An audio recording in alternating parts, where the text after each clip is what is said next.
All right, everybody, we got a special guest.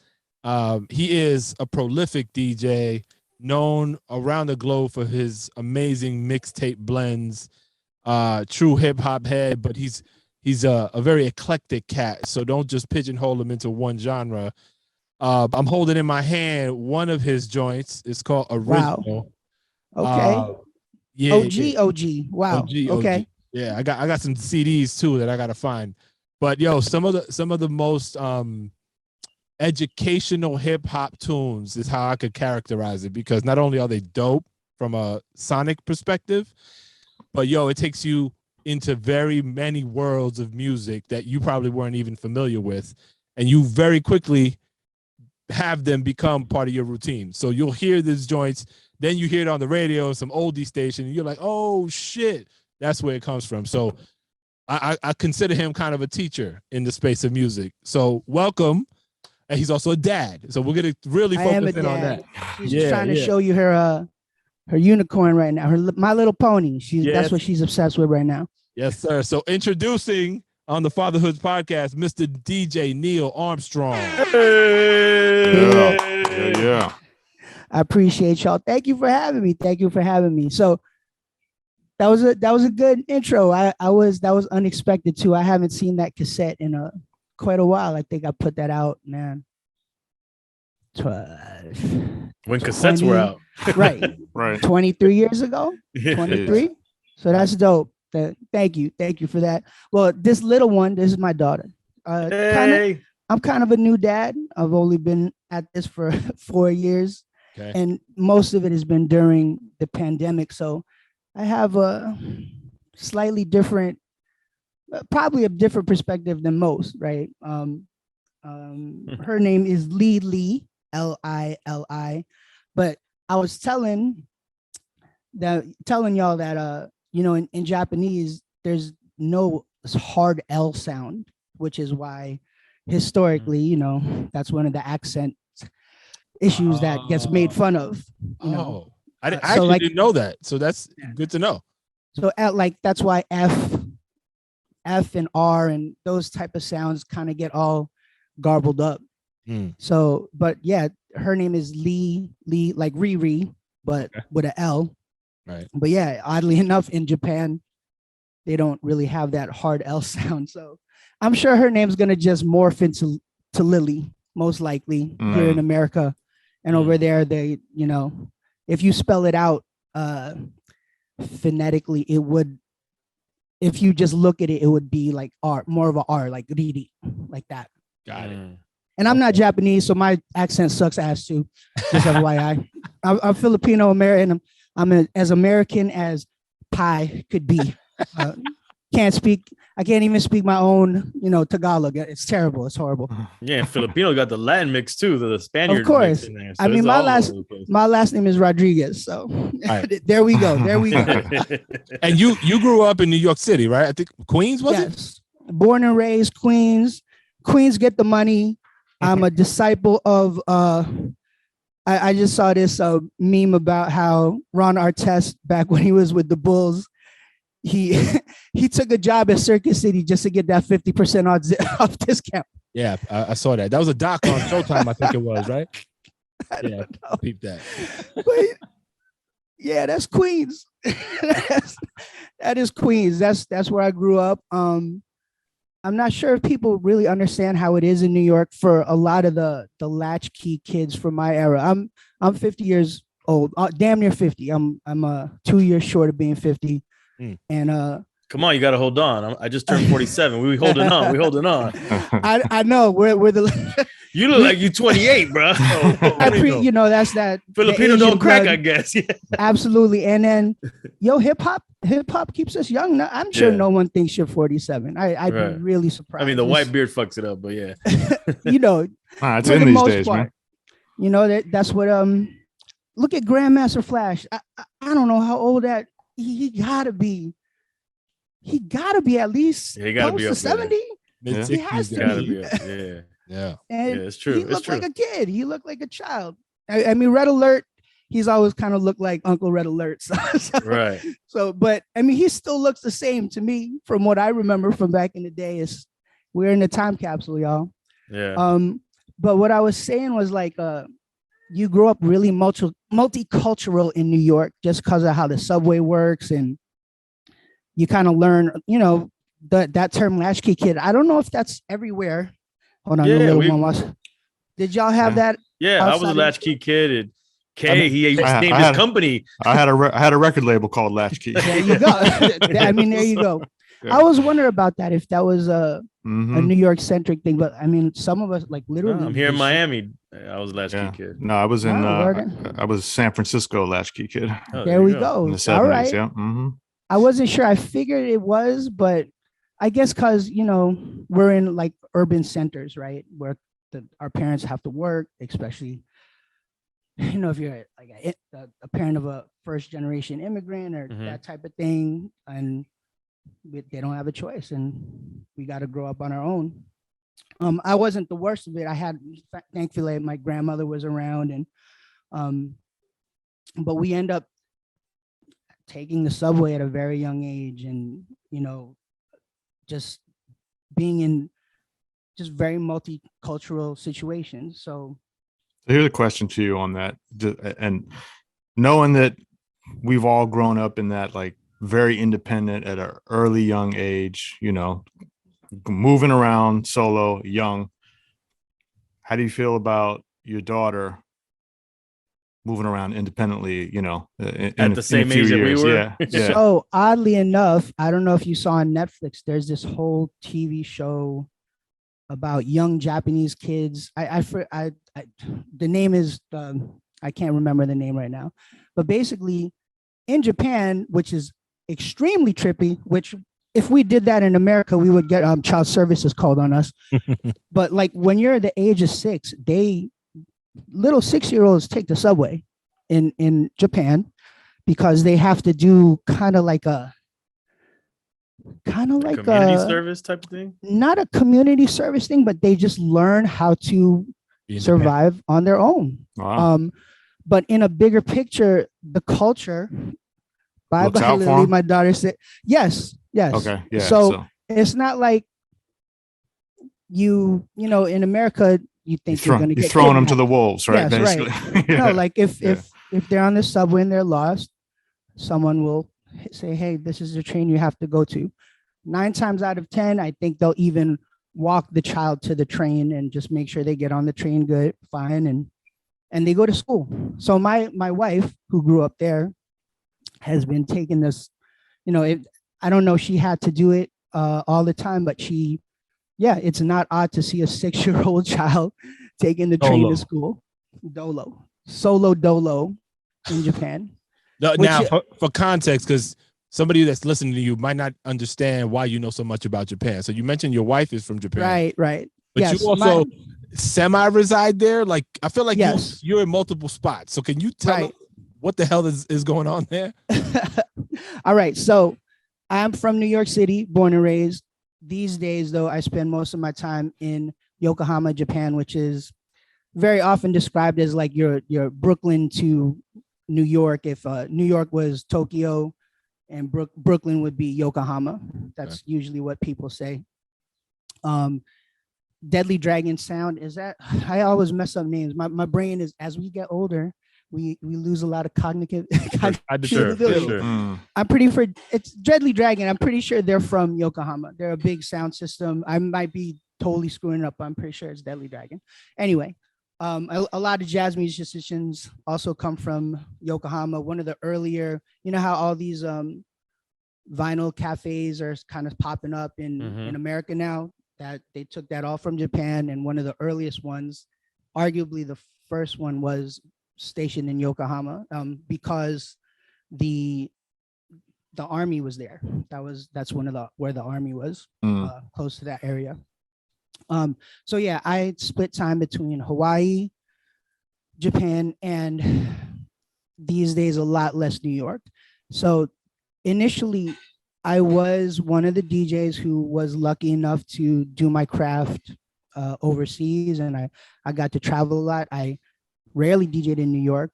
I rarely would DJ in Vegas. It was Bali or China or Thailand, and then I'd just come back and forth all the time. But COVID just said that's the end of that.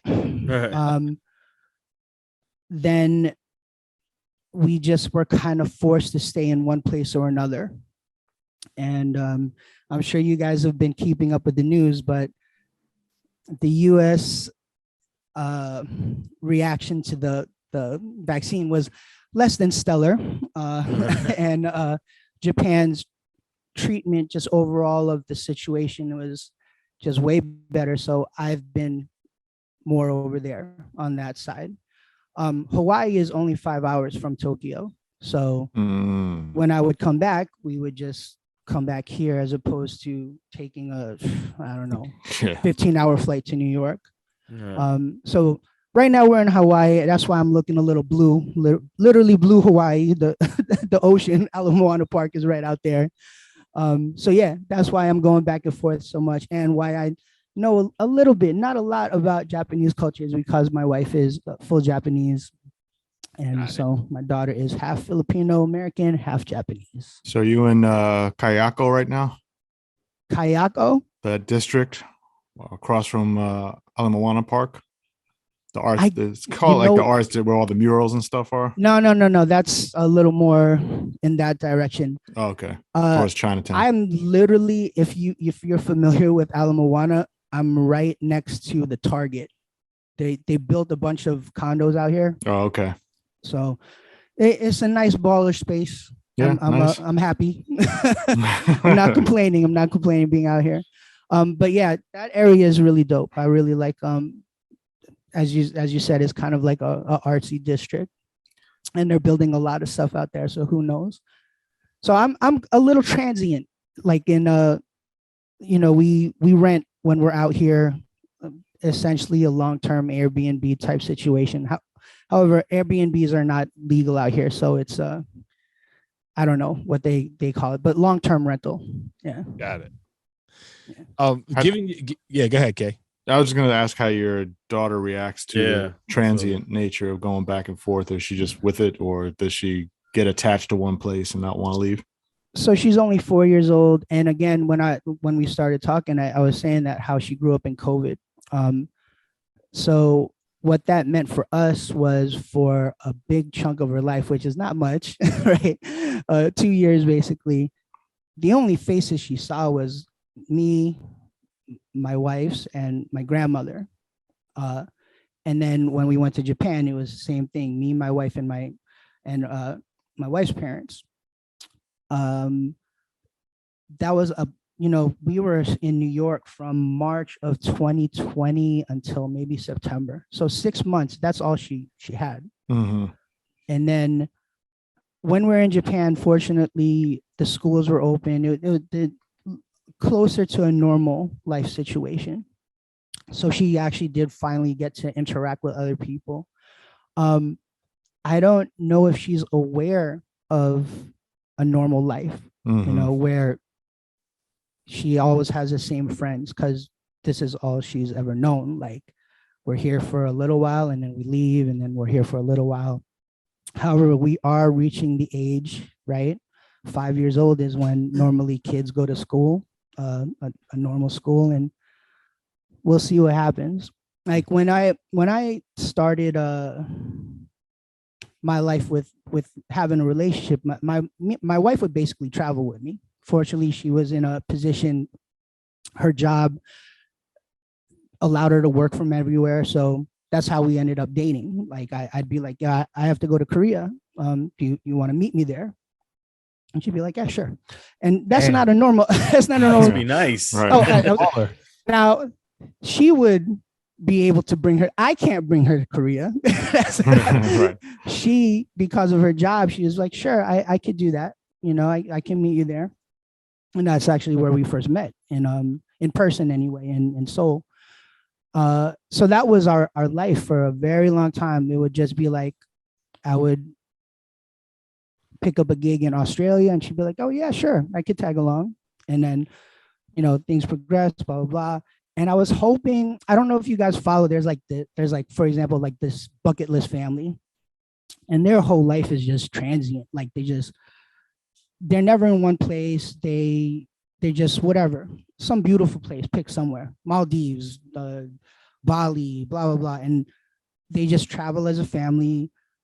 I assume they're essentially homeschooled. However, I've been told that because there's a lot of families like this now, they've set up A curriculum for it. yeah, and you can meet people like somewhere, you know, through Facebook's groups or whatever. Like, hey, we're all in Bali, so Bali, and they'll set up a classroom, and all these families who are kind of live their lives this way will send them to school. It's like a network, right, of homeschoolers. Right. So it's not exactly like it's just, you know, you and the parents, or that idea in my head is that's what I get. Like it's just you and your mom with a blackboard. No, like they've set up this foundation, like groups. Yep. Right. So I was hoping to do that. However, COVID really, I mean, y'all know, it switched everything up. Like, for the most part, I've done some stuff here and there, but also just for the issues of safety for the health of my wife's family and my family, I've turned away gigs. When I have taken gigs, like a bunch of us took New Year's gigs, and 90% of my friends got their New Year's gigs kiboshed, and I was one of them who got, you know, that kept happening to me over and over again. So traveling isn't as important to me, I guess, anymore. I don't know if that was a causal thing because of COVID, or just as I've gotten older, you know, it's not as much of an interest. I am definitely, I do think it helps to have some kind of structure when you're young. Moving around at the rate that I was doing previous to her being born, I can't imagine that's helpful, you know, for a child who's just kind of trying to develop. You know, so everything say, from. Go ahead. I'm sorry. So would you say today you're still doing gigs? You're still traveling, picking up DJ gigs? I would be, but like I said, the couple of times that I had things ready to go, COVID said, nah. But even now, like in the last, I don't know, 6 months or so, has started picking up? So when I came back, this like 4 weeks ago, I have no sense of time anymore. Yeah. So I came back to Hawaii May 23rd. I immediately went and did a wedding in Ohio. Oh, wow. I did a gig in New York. So that's another interesting question that relates to having a daughter now. Like, since I've been with her, I've been really lucky, as opposed to our parents, or, you know, as we all said, we're latchkey kids. I haven't really been apart from my daughter for more than a month in the last 4 years, which is a blessing. You know, that's a really rare situation. And I feel bad when I leave. Like, I feel genuinely bad. Only a couple of times my daughter has really cried because, you know, in my case, I don't know if this is for every kid, but my daughter is, of course, very attached to her mom. So as long as mom is around, she's good to go. That's my case. Right. But yeah, man, I don't know. I feel bad. I feel really terrible not being. We talk there. about that a lot here. Like I could relate to that as well. Like, that's one of your biggest. That's one of your biggest challenges. Is that? Yeah. It's tough for me to commit to travel because I'm overthinking it about the family and the kids, and then when I do, it's like all my travel nowadays is like I gotta flip back. I gotta come. It's like a one-night trip. I don't care where I'm going. Exactly, and then it's exhausting, you know. Yeah. And I'm sure later on it won't be as much of an issue once my daughter's in school and once she has her own friends. I'm already prepared. Like, I'll ask my cousin who, you know, started his kid journey way earlier. So his child's already in college. Like, you know, she don't hug him. I asked him, I was like, does your daughter hug her? She's like, no. she wants nothing to do with me right now. And I'm sure that's going to be the case, you know, for better or for worse. And I think it actually might get a little worse for a portion. Well, my son is 9, and it's almost like when they're younger, you know, they don't necessarily know that you're gone. They're not putting it all together so much because the communication is a little bit less. The You know, it's a days might different be jumbled up for them yeah. sometimes. Right. But now the older he's gotten, the more he's aware of like, damn, you're going on a trip or you're not going to be here. And then the tears start, you know what I mean? And then it's really, then you're making me sad right now. Now it's tough. It's tough, man. The tears about to come down. Yeah. It's tough. Well, in that case, honestly, I don't know. I feel you on. I'm just very attached because I've been, you know, a lot of DJs, a lot of dudes having kids isn't really on their mind. I've always wanted a child, so I don't know. I would love to kind of turn this into something. I'm sorry. Let me clarify. I've been DJ Neil Armstrong for 27 years now. And I know everybody throws around that word brand, but it's for me, it's even more like that's how the majority of the people who know me now know me. Right. So the idea of me not being DJ Neil Armstrong is definitely doesn't make me very happy. Like meaning that day when I'm not making my money from being a DJ and not involved in music in any way, shape, or form. It's very difficult for me. I would hope that I'd be able to, you know, turn it into something where I can continue to do what I do musically, at least on some level, in one place. So, you know, me and my friends have discussed starting like now I'm hoping no Japanese folks see this out there because I'm basically even giving my idea away. But I wanted to do like hey, don't worry about that. That's putting energy out into the universe. Right. And execution is really what matters. So a lot of people exactly ain't built for it. Right. I mean, I'm not built for it. Also, it would be set up already. But but like me and my friends were like, you know what, be really interesting. Japanese culture is always running. They run that line between appropriation and appreciation. Like everyone, you know, my place has always been a question because, you know, when you first look at me, you're like, what's this Asian dude doing here? Like, how does he belong? I've just learned that that's par for the course, as long as I'll be in this culture. But the Japanese very much appreciate culture. Like they curate it. Like I don't know if you guys are aware, like most of the Jamaican 45s, like the reggae joints, the most of them are in Japan because they care for them. They wanted them. Like they were just thrown away by everyone else. They were like, no, I want these. So they're all over there. They have the illest records. They have the illest dub plates, things of that nature. I think that dude DJ Kentaro's from Japan. He's got a crazy Kentaro, Muro. I don't know if you guys have seen Kogo. Look up DJ Kogo. If you see what he does, y'all wouldn't want to follow him. After like you guys would really not want to follow. Like when he goes off on 45s. What's his Instagram? I want to follow him right now. Coco Kamashita. Hold on, let me try to find it while we're talking. But anyway, the point was, one thing that is always very difficult is language. You know, if you don't have someone to teach you, for a lack of a better way to say it, like urban slang, like, you know, there's no books on that. There's the urban slang changes so quickly that half the time, like, we have to catch up a little bit, you know, like it just is, new words are coming up all the time.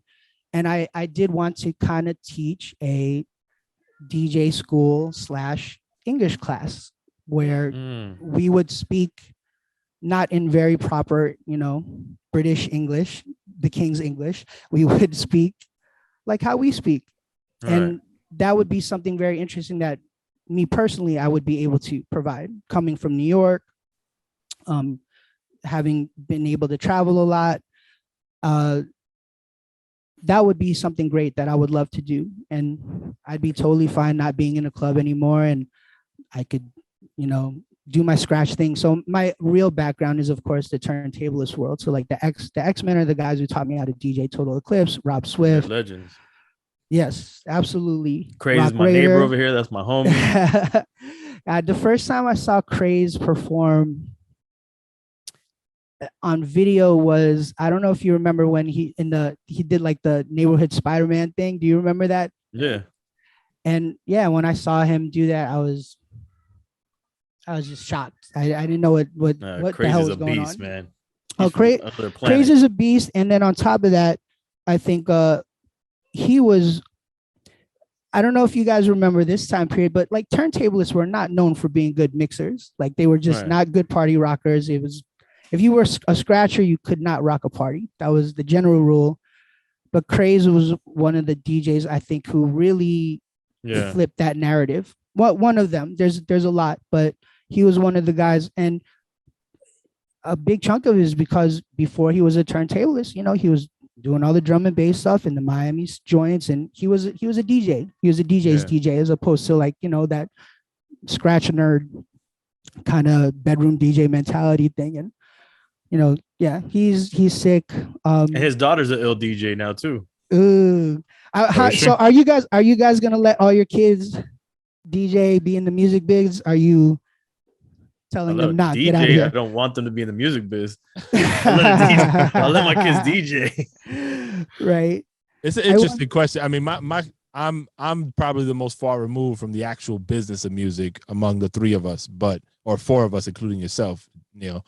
But I think I am fearful of them entering into the entertainment space in general, whether it be acting, music, or what have you, because I just find the nature of it being so toxic. And I feel like a lot of this generation of kids, there's some things that are missing in how they perceive the world, because for the most part, we've been able to elevate their experience by moving out of the hood, so to speak, or like venturing off into different, more safe zones to create a better life for them, but at the expense of not having certain foundational elements that, you know, you growing up in Queens, you walking down the street, your senses are heightened. You know kind of where to steer clear from and all that. Right. The music business to me is like quintessentially like the hood, as far as like knowing how to navigate. You have to have a certain skill set to navigate. Right. Yeah, you're right. Absolutely. Yeah, I don't know. How about yourself? I mean, my wife said hell no, so well, that's that. That's pretty much that. But she has shown quite an interest in music. You know, not all kids are like that. I've seen kids who just do not groove. They don't move at all. Like, she loves music. She loves getting behind the turntables. But yeah, I don't know. I don't know if it's going to be to my fault, but I would like my daughter to pursue her passion in some form or fashion. I grew up with the mentality of, you know, the Asian stereotypes. You know, I have a degree in chemical engineering. I went to school for that. I wanted to. I thought you were gonna say nursing, and I was like, "Oh, damn, Filipino style." I don't know if the male nurses came into fashion until a little bit later. But I'm sure though, if I was at that time period, I would have. But no, I have a degree in chemical engineering. I went to school on a full scholarship, and I did all that type of stuff. Fortunately, school was not uneasy for me, at least up to college. You had a really prominent gig coming out of school. Like you had like a 6-figure job, if I'm not mistaken, like pretty early on. Early on. Now, back then, what I was making was pretty high in that sector.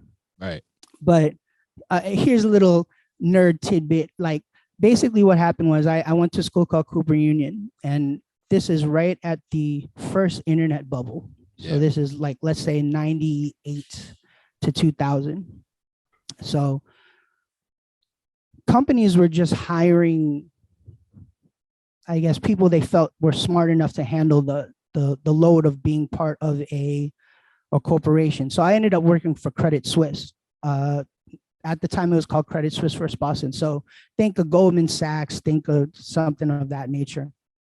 And I was essentially hired to be my title was I was a technical associate. So I ended up learning on the job how to program. Now, remember, this is the very early times. This is before Facebook.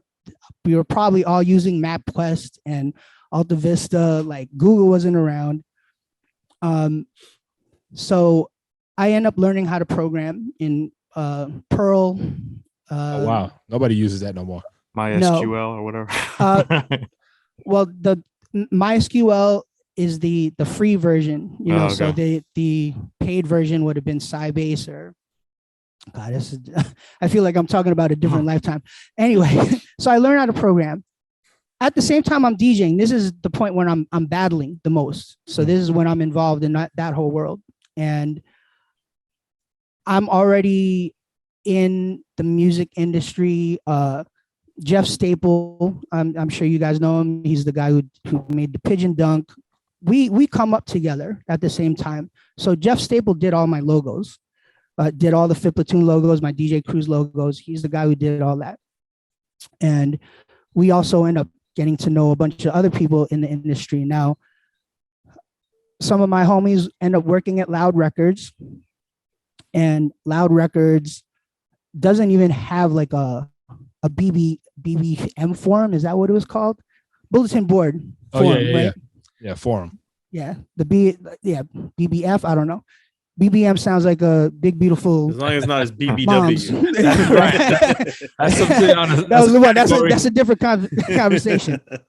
So, my friend is like, Neil, do you know how to do this? I was like, oh yeah, of course, I could do this in like 5 seconds. So he lies to them, tells them it's going to take them like 10 hours. They pay me a little something, and I end up creating the forum for Loud's website at the time. So back then it was just probably like a static picture. They didn't have any interaction. Like, those ideas were kind of brand new. And I don't know, maybe they had some artist bios. So at the time, that's Mobb Deep, that's Big Pun, right? Alcoholics. Right, Alcoholics, Wu-Tang, all those. I remember they had like a sampler. ODB was on it. Adolf, you remember Adolf? Yeah. So yeah, I end up building the forum. The first question I asked is like, yo, which one is Prodigy and which one's Havoc? And already even back then there was internet trolls. You're like, yo, what are you, stupid? Blah blah blah. And yeah, that was my first internet hip hop gig. And the people who started that, there was one guy named Randy Weiner. The other guy was the guy who did King's Media. So King's Media, their big thing was they sold Oprah Winfrey's show for a gangload of money. So I don't know if you guys remember, at the end of an Oprah Winfrey show, there's like that plane that says King's Media or something like that. Him and this guy Randy Weiner decide we want to create the first. Basically, they wanted to create a hip hop portal, which I guess would be like your Facebooks now and blah blah blah.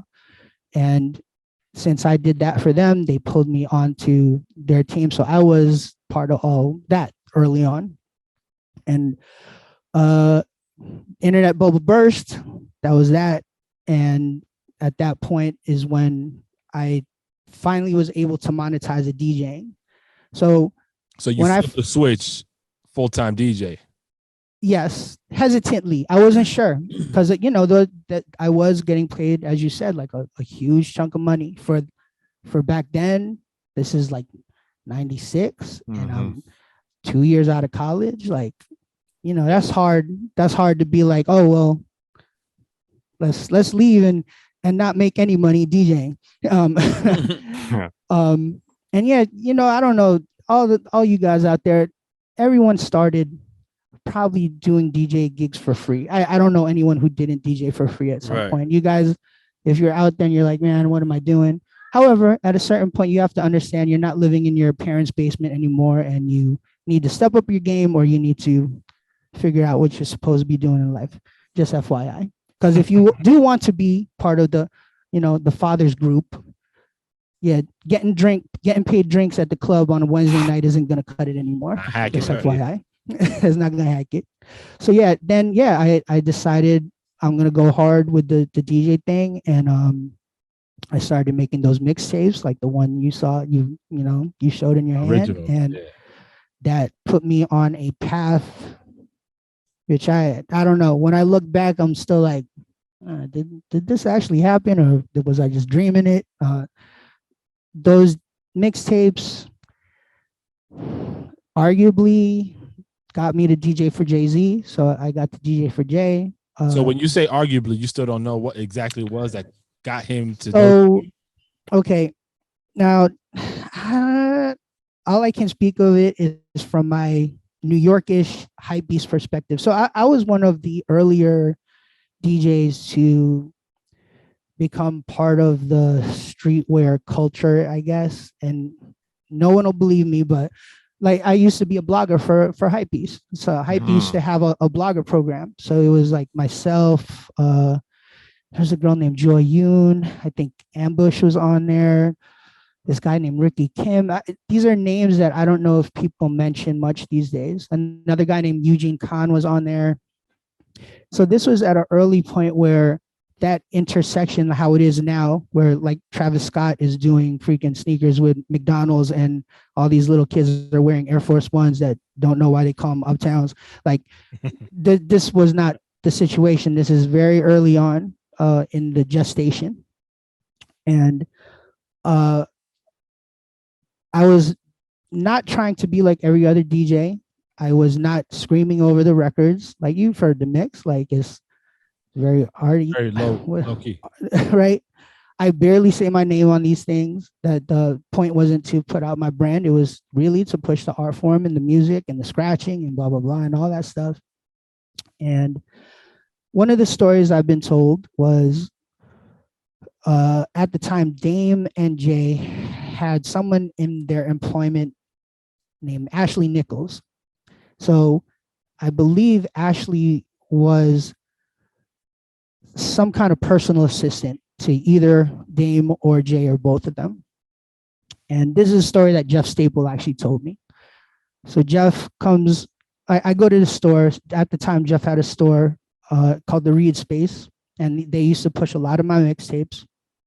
And he says, Ashley Nichols came in, and now no one's going to believe this, but there's a story that was told to me. You can ask Jeff Staple if you ever interview him after he has a kid. He says, now remember this story hasn't been told in a while, so maybe I'm murking the details a little. Yeah. But essentially, on original, I use a lot of sound bites and sound clips to kind of tie the story together, the narrative, right? Besides the theme of the music. So on this mixtapes, like for example, I played an Eminem sample. So Eminem is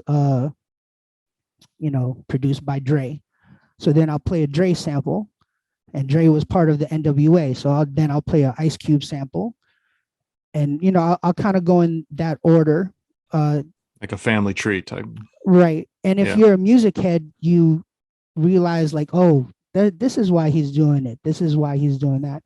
So, I would do things of that nature. I would sample like a John Leguizamo. So when I did the Eminem skit, he's a white dude. So then I played the Vanilla Ice joint or so, things of that nature, like just things to kind of tie all these little mini stories together. According to Ashley Nichols, he hears one of my mixtapes. I believe it was original. And he goes into the studio and he's like, I want stuff like this. And if you listen to the beginning of What More Can I Say, they sample whatchamacallit? Are you entertained? Are you not entertained? Yeah. From the 300? Right, from the movie. Not 300. But Russell Crowe joint. It's a Russell Crowe joint. That's right. We're all old. This is what I'm telling. When you're old, you can't remember these things. And it's always on the tip of your tongue. You just can't remember it. Right. Gladiator. So he samples Gladiator. So he's telling us his story, and then Jeff's telling us the story. My homie, my DJ partner and my crew named Daddy Dog is there, and he's like, whatever. he's like, he didn't say Jay-Z, he said J-Zone. He said J-Zone, like your mixtape. That's what he said. So we're just laughing about it. And I don't know if it's true. I never asked Jay about it. I thought that would just be a kind of weird conversation to have. However, I did end up DJing for him. So there must have been some connection. Some truth to that. Right? some connection. Later on in life, when I'm DJing for Jay already, we're doing the Hollywood Bowl show, which was really, really dope. They had a whole like fireworks show afterwards, which we couldn't see because it's obviously behind us. But Ashley Nichols is there, and he tells me, he's like, Neil, just talk to Jay. Tell him, remember that time you're on the boat in San Tropez with B when you guys weren't married yet, and I played that mixtape. Tell him that was you. And he kept, like, Ashley kept telling me, like, yo, just tell him, man. And I don't know. I'm not like that. I think it's a little weird. I'm already there, so what else do I need to prove? Right, It's fine. Right, It's cool. I'm here. I don't need to know. But those are the type of things that people would tell me. I don't know if they're trying to gas me up. It's possible. I have terrible friends. But the point is, though, I do believe that these mixtapes that I made 100% put me on this wild path to getting to DJ for Jay, to performing in front of 120,000 people at the Glastonbury, to performing at the one thing I always dreamed about growing up in New York was like every time I would drive by Madison Square Garden, I'd be like, man, wouldn't that be amazing if I got to DJ here? I got to DJ there 6 times. And that's the one thing. Packed, super packed house, and everybody in there. Not your average fans. Everybody from whatever Puffy's in there. Pick someone. Things of that nature. So yeah, it's all from making these mixtapes, which I used to get ridiculed for because I was making weird so I made that original series, which I really appreciate that you gave me some props on that. I do. There was a article written once, and this dude called me just a simple. He said his exact words. He's just a simple sample spotter. I was like, shit. Do you listen to what I do, or you just skim through it? Like, what are you doing? Then. That's the one time a troll got to me. I was like, okay, all right, let's see what's up. And then I did like a Sweet series, which was all R&B, and then I did something called Extraordinary, which was rock, but not mashups. So this was during the mashup period, and it was just rock music mixed with a hip hop aesthetic, which I had never heard another DJ do before. Not during that time. As I put Spin Bad did his 80s mix, but it's really like when you listen to it, he took these 80s elements and he made them hip hop. So that was a dope ass mix. Oh, absolutely. That was a extremely underrated. I don't know how many kids know about it today, but I used to run that tape. That right. Was a CD then. I used to run that shit all the time in my office. Right. And so he took like a Human League song and then he put the Run DMC beat underneath it, right? That's almost like he took these things and turned it into hip hop.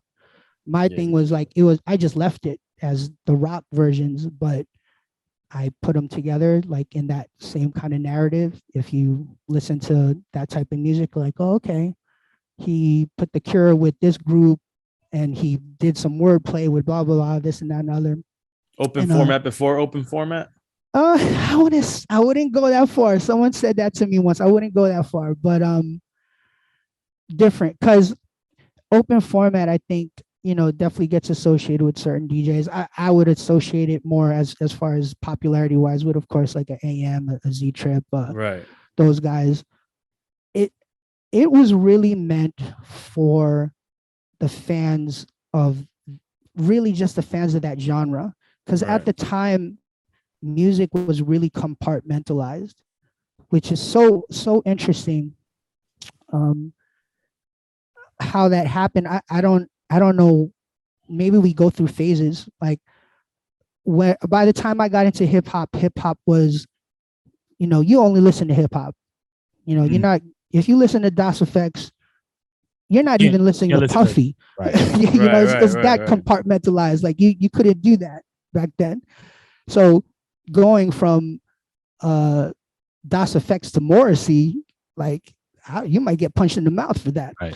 But I did grow up that way. My sister was a avid new wave fan. I've seen Depeche Mode perform 6 times. I've seen Erasure, OMD. I've seen Pill.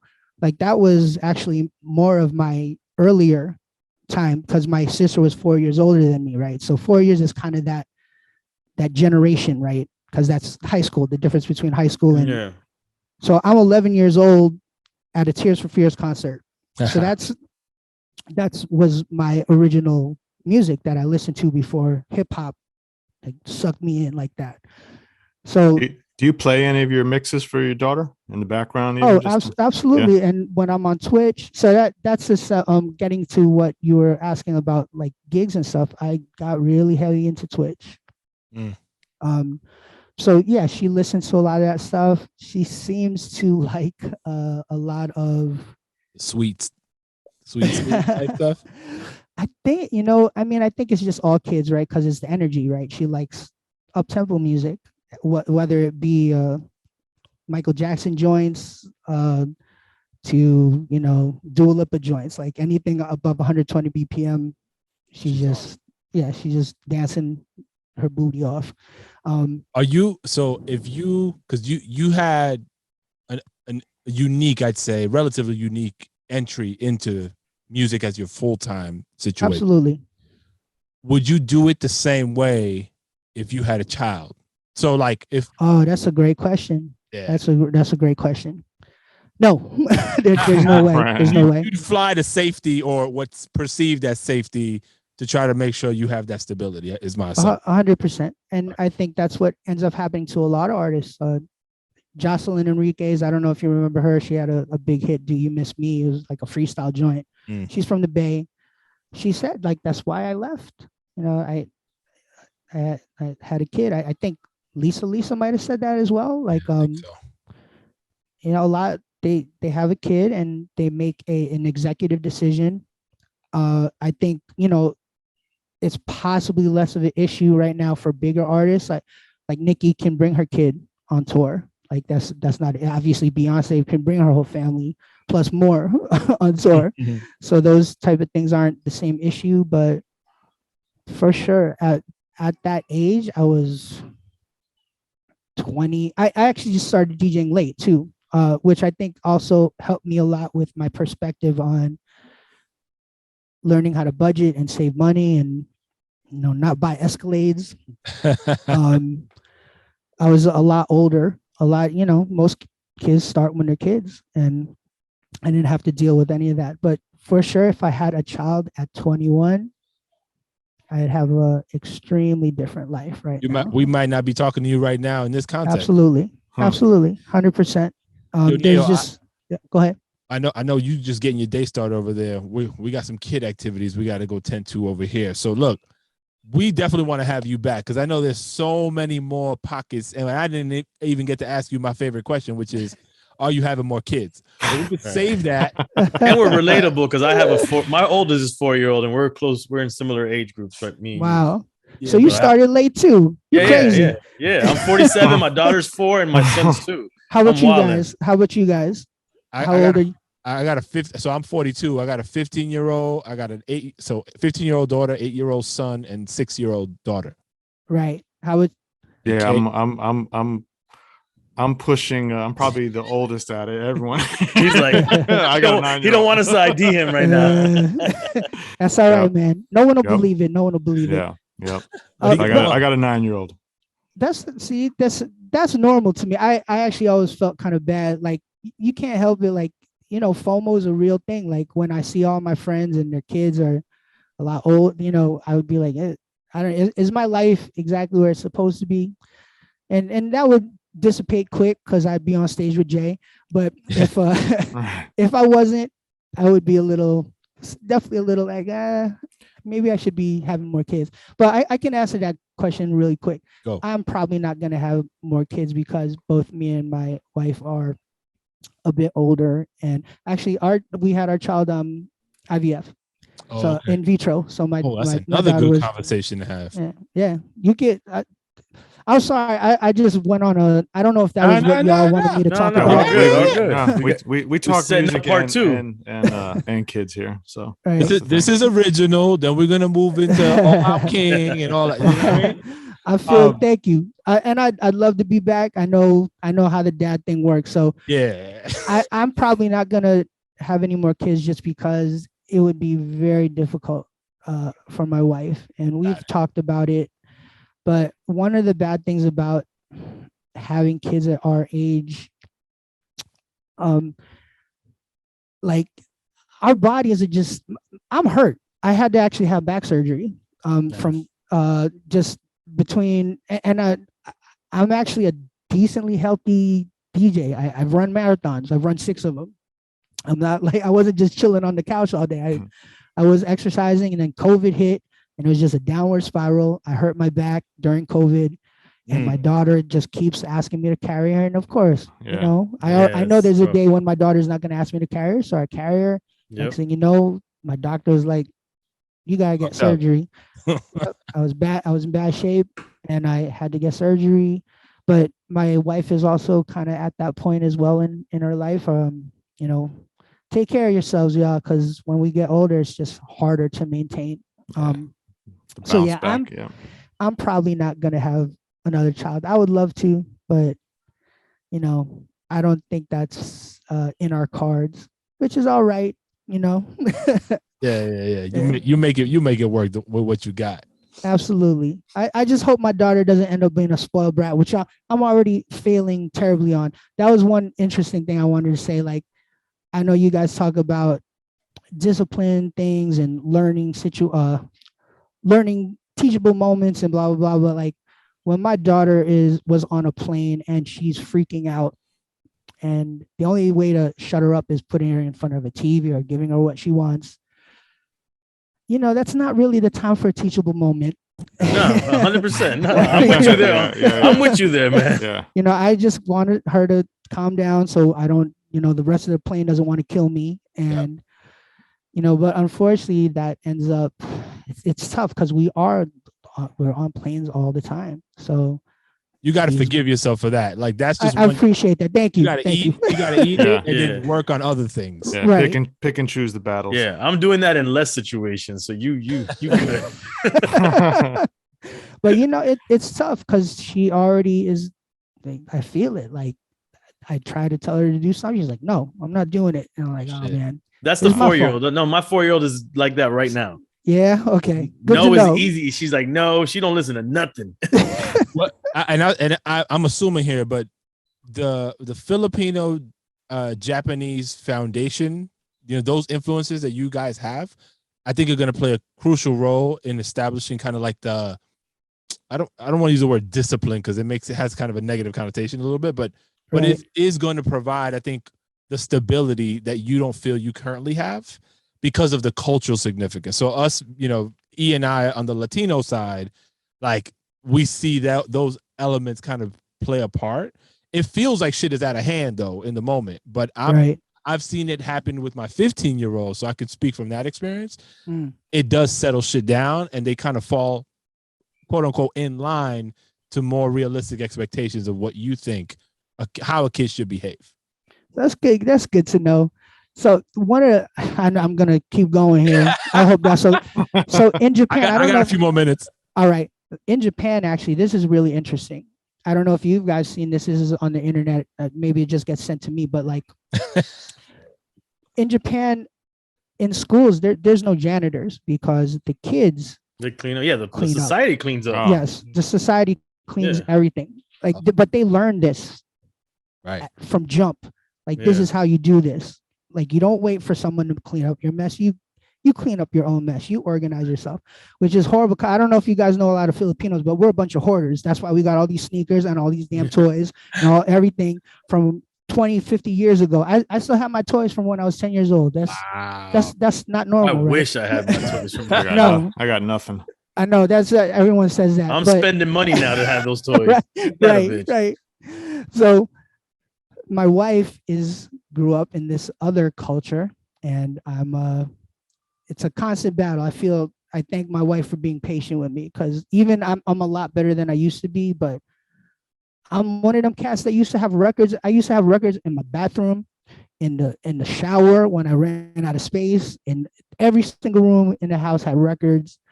My crib is like that right now. Yeah, see, that's not an abnormal thing for us. No. But my wife came in and she's like, "What is this hurricane that I'm walking into right now?" So I think, thankfully, on the culture tip, her being Japanese, I think will absolutely give her that extra structure as far as all that stuff goes. Yeah. And it's good to hear, man. I don't actually talk to a lot of pops about this, because most of my friends, their dad days are their kids are already in college, so they're not talking to me about any of this stuff. So thank you. You got actually really quick. Next time we talk, though, I want to bring up. I have a homie who he's Cuban. His wife's Japanese, so the daughter is Cuban Japanese, and she travels every year to Japan. And there's a lot of stuff that I've learned through them about like the two cultures and how it impacts a child. But next time we'll get into all that. Why don't we actually see if we can schedule the next like 2 weeks or so, just to keep it fresh, keep the combo fresh. I'm down. We could do it at this time again, whenever.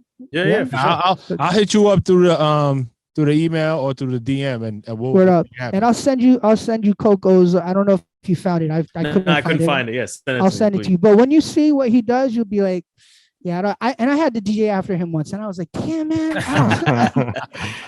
Gents, I'm gonna dip real quick because I actually have to pick up my son from his last day of school. Yeah, I think we're all I gotta pick up mine too. Yeah, sounds good, y'all. All right. Yo, Neil, real quick, just for y'all listening, go to djneilarmstrong.com. No funky spelling. That's just normal. No funky spelling. DJ Neil Armstrong, Instagram, DJ Neil Armstrong, Twitch, DJ Neil Armstrong, Facebook, DJ Neil Armstrong. I got suckered into doing TikTok now, like an idiot, but sure. Not doing it. I would love to talk to y'all about that on the next podcast. Just remember that, because it's really interesting. You know, I'm never gonna do no stupid ass dances, right. But I think we do it. No, Manny would definitely do it. I want to punch myself. Just shoot me at that point. Just shoot me. Yo, I'll do it for you, and you just laugh. All right. Don't do it in a Speedo. Watch out now. I'll post it on my thing. Like, check this out. This is what happens when you're a pop and you do TikTok dances. That's what I'm gonna do. Yo, Neil, thank you, brother. Have a great day, and for sure. All right, y'all. See y'all in a bit. Peace. Peace.